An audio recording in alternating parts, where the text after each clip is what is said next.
Hi, good afternoon, everyone. Today, I want to talk about this trace mineral called magnesium. Now, you see there are macronutrients, which are your carbohydrates, your proteins, and your fats, and then there are your micronutrients, which consists of several trace minerals that the body requires in minute amounts. But a deficiency of a trace mineral can lead to innumerable problems, health problems. Today, I want to talk about that trace mineral magnesium, which most of us neglect because we don't have the knowledge about its importance. Magnesium controls and is required for over 300 different biochemical reactions and functions in the human body. In fact, the human body has over 3,500 magnesium binding sites in the body, which shows the magnitude of it shows how much of magnesium is required in the human body in different areas. You have binding sites right from your brain, right on your body, into your central nervous system, into your organs, right from your kidney to your heart, right into your cells, into the nucleus of your cells. That's where all these binding sites are, which shows you how important magnesium is. And today, we may have diets deficient in magnesium. And I'd like to encourage everyone that when we look at a deficiency or we talk about a deficiency, it doesn't mean that the next thing we're doing is asking me or Googling for a list of magnesium-rich foods and we start adding all those foods or supplements to our diet, because it's far beyond that. The way we look at it in holistic alternative medicine is, number one, why are you deficient in magnesium? What are those lifestyles or medicines that's depleting your body naturally in magnesium? Because you see, the human body is built and it has an intelligence to hold on and absorb the right nutrition into our cells. But there are certain things that we do every single day that depletes it. So today, in regards to magnesium, you think about hormonal issues related from PCOS to the inability to conceive, a struggle through menopause, you think about falling hair, you think about your low quality skin, you think about the inability to lose weight or the reason why you're putting on so much of weight. You think about cardiovascular problems, heart attacks, repair of your cells. You think about diabetes. You think about your immunity. That trace mineral magnesium plays a role in every one of these ailments that I just mentioned and many, many more. And I'm going to show you exactly how that works for your body. Number one, why are we depleting magnesium? I see it in marathon runners every single year. They start cramping up. They get these cramps in their calf muscles. They get these cramps in their stomach. And it's not only because of your training. You have a simple deficiency of magnesium. And I think 80% of the runners who come to me for consults and training throughout the year, we just correct their magnesium deficiency and the cramps disappear. So we need to look at what's depleting it. So again, sugar stands at the top of this list. Sugar depletes magnesium. Phosphates deplete magnesium. Synthetic calcium and vitamin D3 depletes magnesium. Diuretics, coffee, alcohol, aerated drinks. When we consume too much of this, we are deficient in magnesium. Let me explain why. When you have a diet that's rich in junk food, or your kids are eating too much of junk food, the saturated and trans fats in junk food does not allow absorption of magnesium in your intestines. So basically, your junk food is preventing the absorption of magnesium into your body. Sugar basically accelerates excretion of magnesium from your kidneys. So the more sugar you have, your kidneys actually start excreting more magnesium. Phosphates, where are phosphates found? In almost all of your aerated drinks, which is why I'm so against aerated drinks, you consuming it and moreover, you giving it to your children. Because phosphates in these aerated drinks, they basically bind with magnesium, making it unsuitable and unusable by the body. And then it's excreted out of your system. So basically, all of these things deplete us of magnesium. And then, of course, there's a direct correlation between cortisol, which is your stress hormone. When you have elevated levels of cortisol, cortisol depletes magnesium from your body. So again, it's your lifestyle that is making you deficient. It's your lifestyle that's making you deficient in magnesium. Now, let's talk about calcium. We all know that a lot of people take unnecessary amounts of calcium. Today people just supplement calcium because their doctors say calcium's good for you, calcium prevents osteoporosis, you need it for your bones. But it's about time we wake up and understand the truth behind it. India and the US are the highest consumers of calcium and vitamin D3 supplements. And India and the US have the highest amount of cases when it comes to osteoporosis and poor bone health. There is no direct correlation between calcium and osteoporosis. Yes, we need calcium for good bone health, but we need the right quality of calcium, and we need the right amount of D3 and magnesium to absorb calcium from the foods that you eat or the supplement that you take into your bones.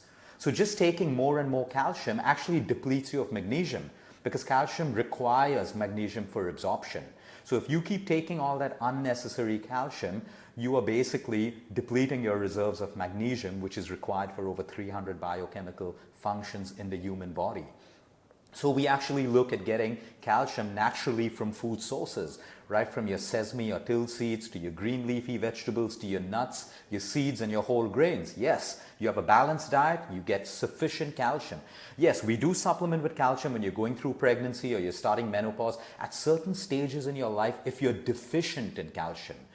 But it's a myth thinking that you need more calcium in order to prevent osteoporosis and bone diseases. In fact, you're going to start leaching a lot of magnesium from your bones and you're going to have more problems.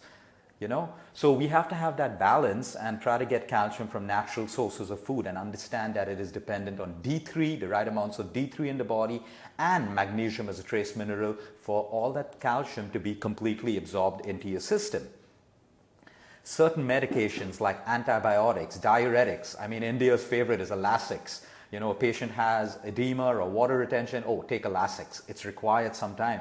But if you take a Lasix without replenishing magnesium, your kidneys are basically flushing out all your magnesium from the body, and then you have more issues because of a magnesium deficiency, right from your brain to your heart to your liver to your kidney to your colon to constipation to your stools to your bowel movement to your hair to your skin.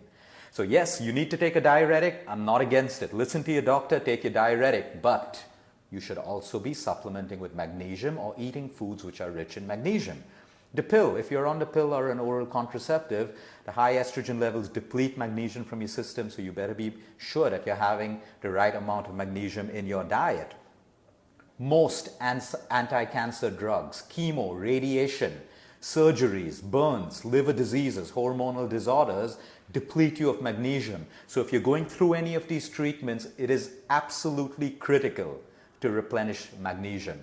Every patient of mine who goes through either surgery, radiation, or chemo, or heavy drug, prescriptions, they have to be on magnesium, because if they're not on magnesium, the best diet plan in the world is not going to work. And then your medicine is going to create side effects, and the patient is going to suffer from the collateral damage of the primary medication taken. So again, I'm very clear that I am not against medication. Take medication if you have to, but also take the right nutrients, the right vitamins, and the right minerals to balance the collateral damage of the medication that you are taking. So remember, all of these basically increase the excretion of magnesium from the human body. So coming back to magnesium, what's its importance, right? From protein synthesis. So you have all of these people trying to get fit, taking all these protein powders, but if you don't have the right amount of magnesium, guess what? The amino acids that actually contributes towards the building of lean mass and muscles, it doesn't get transported. Magnesium acts as a transporter for amino acids to your muscles. So again, overdoing it on whey proteins and all these protein powders, or having a high protein diet, but being deficient in magnesium actually causes more harm in your body. Right from nerve function. So sometimes that constant fatigue, that brain fog that you feel in your head could be a magnesium deficiency. You suffer from migraines, you suffer from headaches, make sure you don't have a magnesium deficiency. Increase your magnesium, and there is a correlation between that and the possibility of reducing your migraines and your headaches as well. Right from your central nervous health, your central nervous system requires magnesium for all of its functions. So if you have a deficiency of magnesium, you are impacting the efficiency of your central nervous system. So right from aches and pains to, all those constant pains that you have and you keep popping and A painkiller, which basically depletes you of magnesium, can be fixed or possibly made better by looking at your magnesium intake through your diet. Blood pressure, high blood pressure, there's a pill for it, we all know that. But sometimes the deficiency of magnesium also causes issues with your blood pressure. So take your blood pressure pill if you have to, but there are ways to get off it. The number one way is to make sure that you have enough of magnesium in your body. Energy metabolism, everything is about energy. You could be eating carbohydrates, proteins, and fats, but if you don't have the right, micronutrients in your system to metabolize or break down those carbs and proteins and fats into energy, it's useless. So again, magnesium plays a role in energy metabolism. And my last favorite point is the production of an antioxidant called glutathione. Now, why I like this antioxidant glutathione so much is because it has everything to do with cellular health, right from DNA repair, right from cell division and cell repair and cell growth, everything that someone going through cancer is looking for, because we all know cancer and most diseases originate from a cell, which makes cellular health the most important part of healing, recovery, and prevention. Glutathione, which is required for cellular health, and you need magnesium in the right amounts to produce the antioxidant glutathione. Enzymatic functions, everything in your body requires an enzyme to break it down, right from your saliva, right from digestion in your stomach, right from assimilation of the food that you eat into nutrients and making it absorbed into your cells and reaching your cells require enzymes. And the production of enzymes, the health of enzymes, the generation of enzymes require magnesium. So sometimes you have indigestion problems and you do everything to fix it, but all you need to do sometimes is make sure that your body has the right micronutrient or the trace mineral, which is magnesium, in order to produce the right amount of digestive enzymes, which if your body has, you don't have indigestion.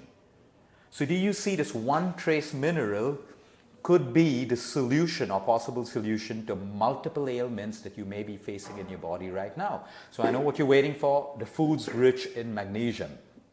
So right from spinach to pumpkin seeds, to sunflower seeds, to almonds, to walnuts, to all of your green leafy vegetables, okay? And then you have avocado, you have bananas, the good old bananas. Now you see the whole debate, diabetics and most doctors tell patients don't eat banana. But banana contains magnesium, and magnesium is required in the healing of diabetes. Most diabetic patients are deficient in magnesium. You need magnesium if you have osteoporosis. You need magnesium if you have cardiovascular issues. You have triglycerides, you have cholesterol issues. You need magnesium if you have type 1 diabetes, if you have type 2 diabetes. You need magnesium if you have cancer, if you have a liver problem. You need magnesium for every single function in the human body. So when we cut out good foods like fruits and bananas thinking that, oh, my levels look better on paper, my sugar levels read better on paper, you're not healing. You are only suppressing your symptom. And you will suffer from the side effects of suppressing your symptom. You look at seeing how can I eat natural and wholesome foods, even if it increases my blood sugar levels, but it's giving me those micronutrients which can actually help me heal and reverse the condition. So there are ways of doing that. That's a whole different subject. Dark chocolate contains high amounts of magnesium as well. So anything which is dark, I'm talking 85% and above, have a piece of dark chocolate every day, have 2 pieces of dark chocolate every day. That's not a problem. Your black beans, your yogurt, your kefir, all of this contains magnesium. Now just don't go out there and start overdosing on all of these foods, because it's all about absorption. You need it in small amounts. So if you have the right amount of calcium, the right amount of magnesium, the right amount of D3, you ensure 100% bioavailability. So make sure that, especially if you're on medication, you may need an additional supplement of magnesium because food may not be enough. And I'm a big fan of using food as medicine. But today, most of the green leafy vegetables, they're growing from soils which are already depleted of magnesium. You see, for soil to be rich in magnesium, the farmers have to rotate their crops so that magnesium can regenerate in the soil. So if you're not rotating your crops, you are eating plants from soil which is already depleted.